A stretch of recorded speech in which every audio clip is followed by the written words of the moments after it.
আসসালামু আলাইকুম রহমতুল্লাহি ওয়া বারাকাতুহু। প্রিয় শিক্ষার্থী, আশা করি সবাই ভালো আছেন। আজকে আমি সম্পূর্ণ একটা ডিফারেন্ট একটা টপিকস নিয়ে আপনাদের সামনে হাজির হয়েছি।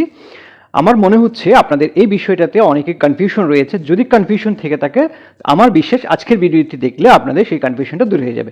চলুন সেটা কনফিউশনটা কিসের উপর হয় আমরা একটু দেখি। আজকে আমরা দেখব ইউজেস অফ অ্যাপিস্ট্রোপিয়াস, অর্থাৎ অ্যাপিস্ট্রোপির ব্যবহারটা। আমরা যে বাংলা যেটা বলে একটি এরকম শব্দের উপরে যে একটা চিহ্ন দেওয়া থাকে, এর ব্যবহারটা আসলে কিভাবে করতে হয় সেটা আমরা অনেকেই জানি, কিন্তু সেটা আজ ইউজেসের ব্যাপারে অনেকটা কনফিউশন হয়ে যায়। সেটা আমি বিভিন্ন ক্ষেত্রে আমি ক্লাস করার সময় দেখেছি সেটা। তো আমার মনে হয়েছে এই জিনিসটা একটু শেয়ার করা দরকার সবার সাথে। সেই জন্য আজকের এই ভিডিওটি যদি ভালো লেগে থাকে সবার সাথে শেয়ার করবেন। প্রথমে আগে দেখেন বুঝেন কিনা, আপনাদের আমি বুঝাতে সক্ষম হই কিনা। তো প্রিয় শিক্ষার্থী, চলেন আমি সেটা একবার দেখি। আজকে আমরা শিখবো অ্যাপিস্ট্রোপি এস এর ব্যবহারটা, কিভাবে অ্যাপিস্ট্রোপি এস ব্যবহার করতে হয়। যদি সিঙ্গুলার নাম্বার হয়, কোন একটা শব্দ সিঙ্গুলার হয়, সেটা হচ্ছে ওই নাম শব্দের পরে অ্যাপিস্ট্রোপি হবে এবং শেষে এস হবে। যদি সেই সংখ্যাটা শব্দটা যদি প্লুরাল নাম্বার হয়, বহু বচন হয়, সেক্ষেত্রে শব্দটার পরে এস যুক্ত হয় এবং শেষে অ্যাপিস্ট্রোপিটা চিহ্নিত হয়। চলুন আমরা সেটা একবার দেখি। তাহলে এখানে আমি প্রথমেই লিখলাম মিনার বাড়ি এবং হচ্ছে মিনাদের বাড়ি। মিনার বাড়ি, মিনাদের বাড়ি, তাহলে কি ইংরেজিতে কি হবে সেটা একটু দেখেন। মিনার বাড়ি তার মানে এখানে হচ্ছে একজন, মিনা মানে হচ্ছে একজন, মিনার বাড়ি শুধুমাত্র একজনের বাড়ি। আর এক্ষেত্রে হচ্ছে মিনাদের বাড়ি মানে মিনার বাড়ি না, শুধুমাত্র মিনার না, ভাই বোন চাচা চাচি যারা আছে সবার একসাথে বাড়ি হচ্ছে মিনাদের বাড়ি। এটা হচ্ছে মিনার বাড়ি, শুধুমাত্র একজন, মিনার বাড়ি। আর এক্ষেত্রে হচ্ছে মিনাদের বাড়ি মানে মিনাদের ফ্যামিলিতে যারা আছে সবার একসাথে বাড়ি। তাহলে সেক্ষেত্রে আমার ইংরেজিতে আমরা কিভাবে ব্যবহার করব? তাহলে মিনা মানে হচ্ছে একজন, সিঙ্গুলার নাম্বার, আর মিনাদের মানে হচ্ছে অনেকজন, তাই না? তাহলে দেখেন আমি বললাম মিনার বাড়ি, তাহলে কি হবে?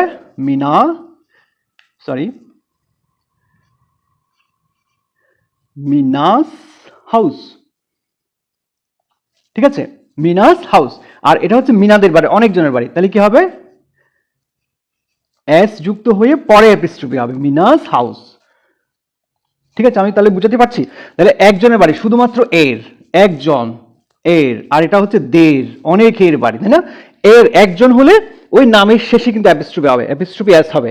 আর যদি অনেকের হয় তাহলে হচ্ছে ওই এসটা আগে চলে আসবে, ওই নামের সাথে অ্যাপিস্ট্রোপি এসে দেন পরে অ্যাপিস্ট্রোপিটা ব্যবহৃত হবে। তাহলে আবার দেখেন ভাইয়ের কলম, ভাইদের কলম, ভাইয়ের কলম মানে একজন, তাই না?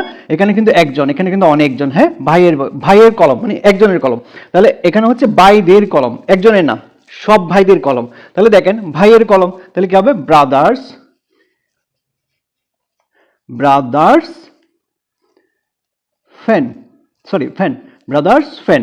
আর এখানে হচ্ছে ভাইদের কলম, অনেকজন, তাহলে কি হবে? ভাইদের কলম, ব্রাদার্স, অ্যাপিস্ট্রোপিটা এস হওয়ার পর অ্যাপিস্ট্রোপি, ব্রাদার্স ফ্যান। আশা করি বুঝতেছেন।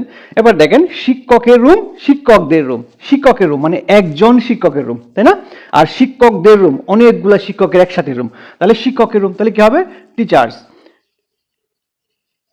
Teachers room. আর যদি অনেকজনের হয়, অনেকজনের, তাহলে কি হবে? টিচার্স, এসটা কিন্তু হওয়ার পরে অ্যাপিস্ট্রোপি হলো, টিচার্স রুম। হ্যাঁ, এবার আসেন মেয়ের বিদ্যালয়, মেয়েদের বিদ্যালয়, মেয়ের বিদ্যালয় মানে একজনের বিদ্যালয়, আর মেয়েদের মানে অনেকজনের বিদ্যালয়। তাহলে কি হবে? আগের মতো, আপনারা নিশ্চয়ই এখন পারবেন। মেয়ের বিদ্যালয়